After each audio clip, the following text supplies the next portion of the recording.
Genesis chapter 1. In the beginning, God created the heavens and the earth. Now the earth was formless and empty. Darkness was over the surface of the deep, and the Spirit of God was hovering over the waters. And God said, "Let there be light." And there was light. God saw that the light was good, and He separated the light from the darkness. God called the light day, and the darkness He called night. And there was evening, and there was morning, the first day. And God said, "Let there be a vault between the waters, to separate water from water." So God made the vault, and separated the water under the vault from the water above it. And it was so. God called the vault sky, and there was evening, and there was morning, the second day. And God said, "Let the water under the sky be gathered to one place, and let dry ground appear." And it was so. God called the dry ground land, and the gathered waters He called seas. And God saw that it was good. Then God said, "Let the land produce vegetation, seed-bearing plants and trees on the land that bear fruit with seed in it, according to their various kinds." And it was so. The land produced vegetation, plants bearing seed according to their kinds, and trees bearing fruit with seed in it according to their kinds. And God saw that it was good. And there was evening, and there was morning, the third day. And God said, "Let there be lights in the vault of the sky to separate the day from the night, and let them serve as signs to mark sacred times and days and years. And let them be lights in the vault of the sky to give light on the earth." And it was so. God made two great lights, the greater light to govern the day, and the lesser light to govern the night. He also made the stars. God set them in the vault of the sky to give light on the earth, to govern the day and the night, and to separate light from darkness. And God saw that it was good. And there was evening, and there was morning, the fourth day. And God said, "Let the water teem with living creatures, and let birds fly above the earth across the vault of the sky." So God created the great creatures of the sea, and every living thing with which the water teems and that moves about in it, according to their kinds, and every winged bird according to its kind. And God saw that it was good. God blessed them and said, "Be fruitful, and increase in number, and fill the water in the seas, and let the birds increase on the earth." And there was evening, and there was morning, the fifth day. And God said, "Let the land produce living creatures according to their kinds, the livestock, the creatures that move along the ground, and the wild animals, each according to its kind." And it was so. God made the wild animals according to their kinds, the livestock according to their kinds, and all the creatures that move along the ground according to their kinds. And God saw that it was good.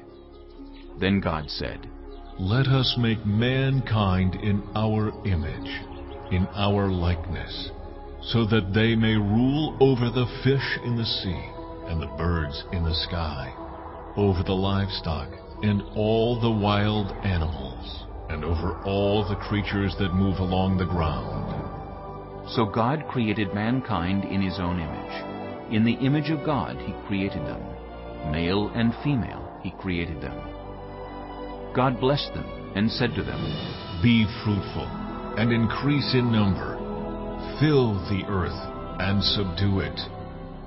Rule over the fish in the sea, and the birds in the sky, and over every living creature that moves on the ground." Then God said, "I give you every seed-bearing plant on the face of the whole earth, and every tree that has fruit with seed in it. They will be yours for food. And to all the beasts of the earth, and all the birds in the sky, and all the creatures that move along the ground, everything that has the breath of life in it, I give every green plant for food." And it was so. God saw all that he had made, and it was very good. And there was evening, and there was morning, the sixth day. Chapter 2. Thus the heavens and the earth were completed in all their vast array. By the seventh day God had finished the work he had been doing. So on the seventh day he rested from all his work. Then God blessed the seventh day and made it holy, because on it he rested from all the work of creating that he had done. This is the account of the heavens and the earth when they were created, when the Lord God made the earth and the heavens. Now no shrub had yet appeared on the earth, and no plant had yet sprung up, for the Lord God had not sent rain on the earth, and there was no one to work the ground. But streams came up from the earth and watered the whole surface of the ground. Then the Lord God formed a man from the dust of the ground, and breathed into his nostrils the breath of life, and the man became a living being. Now the Lord God had planted a garden in the east, in Eden, and there he put the man he had formed. The Lord God made all kinds of trees grow out of the ground, trees that were pleasing to the eye and good for food. In the middle of the garden were the tree of life and the tree of the knowledge of good and evil. A river watering the garden flowed from Eden. From there it was separated into 4 headwaters. The name of the first is the Pishon. It winds through the entire land of Havilah, where there is gold. The gold of that land is good. Aromatic resin and onyx are also there. The name of the second river is the Gihon. It winds through the entire land of Cush. The name of the third river is the Tigris. It runs along the east side of Asher. And the fourth river is the Euphrates. The Lord God took the man and put him in the Garden of Eden to work it and take care of it. And the Lord God commanded the man, "You are free to eat from any tree in the garden, but you must not eat from the tree of the knowledge of good and evil, for when you eat from it, you will certainly die." The Lord God said, "It is not good for the man to be alone. I will make a helper suitable for him." Now the Lord God had formed out of the ground all the wild animals and all the birds in the sky. He brought them to the man to see what he would name them, and whatever the man called each living creature, that was its name. So the man gave names to all the livestock, the birds in the sky, and all the wild animals. But for Adam no suitable helper was found. So the Lord God caused the man to fall into a deep sleep. And while he was sleeping, he took one of the man's ribs, and then closed up the place with flesh. Then the Lord God made a woman from the rib he had taken out of the man, and he brought her to the man. The man said, "This is now bone of my bones, and flesh of my flesh. She shall be called woman, for she was taken out of man." That is why a man leaves his father and mother, and is united to his wife, and they become one flesh. Adam and his wife were both naked, and they felt no shame. Chapter 3. Now the serpent was more crafty than any of the wild animals the Lord God had made. He said to the woman, "Did God really say, 'You must not eat from any tree in the garden'?" The woman said to the serpent, "We may eat fruit from the trees in the garden, but God did say, 'You must not eat fruit from the tree that is in the middle of the garden, and you must not touch it, or you will die.'" "You will not certainly die," the serpent said to the woman, "for God knows that when you eat from it, your eyes will be opened, and you will be like God, knowing good and evil."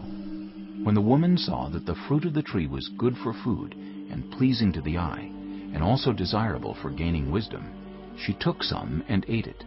She also gave some to her husband, who was with her, and he ate it. Then the eyes of both of them were opened, and they realized they were naked. So they sewed fig leaves together and made coverings for themselves.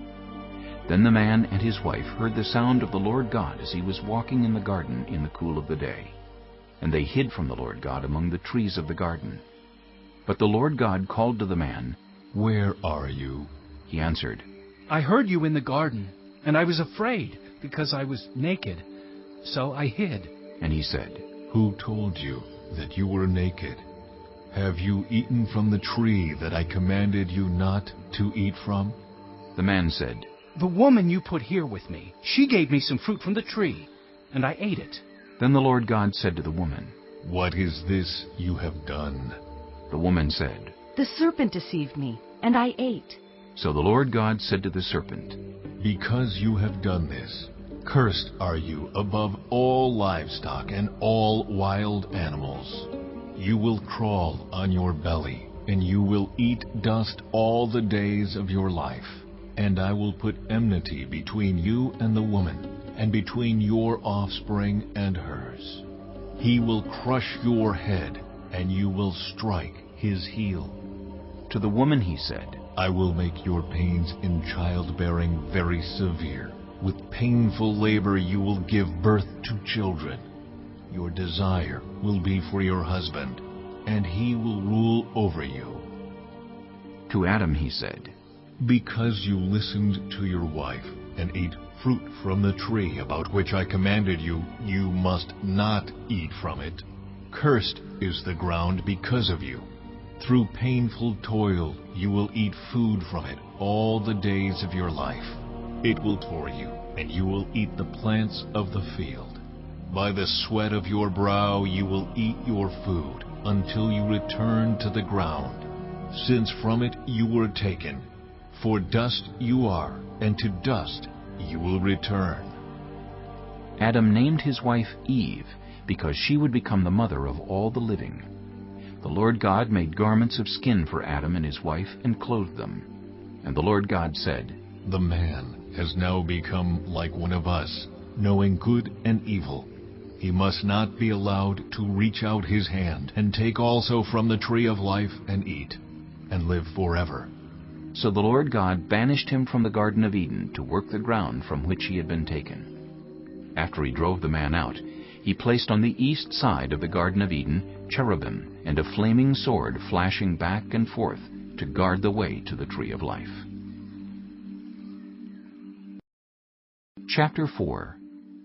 Adam made love to his wife Eve, and she became pregnant and gave birth to Cain. She said, With the help of the Lord, I have brought forth a man. Later she gave birth to his brother Abel. Now Abel kept flocks, and Cain worked the soil. In the course of time Cain brought some of the fruits of the soil as an offering to the Lord. And Abel also brought an offering, fat portions from some of the firstborn of his flock. The Lord looked with favor on Abel and his offering, but on Cain and his offering he did not look with favor. So Cain was very angry, and his face was downcast. Then the Lord said to Cain, Why are you angry? Why is your face downcast? If you do what is right, will you not be accepted? But if you do not do what is right, sin is crouching at your door. It desires to have you, but you must rule over it. Now Cain said to his brother Abel, Let's go out to the field. While they were in the field, Cain attacked his brother Abel and killed him. Then the Lord said to Cain, Where is your brother Abel? I don't know, he replied. Am I my brother's keeper? The Lord said, What have you done? Listen, your brother's blood cries out to me from the ground. Now you are under a curse and driven from the ground, which opened its mouth to receive your brother's blood from your hand. When you work the ground, it will no longer yield its crops for you. You will be a restless wanderer on the earth. Cain said to the Lord, My punishment is more than I can bear. Today you are driving me from the land, and I will be hidden from your presence. I will be a restless wanderer on the earth, and whoever finds me will kill me. But the Lord said to him, Not so. Anyone who kills Cain will suffer vengeance 7 times over. a mark on Cain, so that no one who found him would kill him. So Cain went out from the Lord's presence and lived in the land of Nod, east of Eden. Cain made love to his wife, and she became pregnant and gave birth to Enoch. Cain was then building a city, and he named it after his son Enoch. To Enoch was born Irad, and Irad was the father of Mehujael, and Mehujael was the father of Methushael, and Methuselah was the father of Lamech. Lamech married 2 women, one named Adah and the other Zillah. Adah gave birth to Jabal. He was the father of those who live in tents and raise livestock. His brother's name was Jubal. He was the father of all who play stringed instruments and pipes. Zillah also had a son, Tubal-Cain, who forged all kinds of tools out of bronze and iron. Tubal-Cain's sister was Naamah. Lamech said to his wives, Adah and Zillah, listen to me. Wives of Lamech, hear my words. I have killed a man for wounding me, a young man for injuring me. If Cain is avenged 7 times, then Lamech 77 times. Adam made love to his wife again, and she gave birth to a son and named him Seth, saying, God has granted me another child in place of Abel, since Cain killed him. Seth also had a son, and he named him Enosh. At that time, people began to call on the name of the Lord.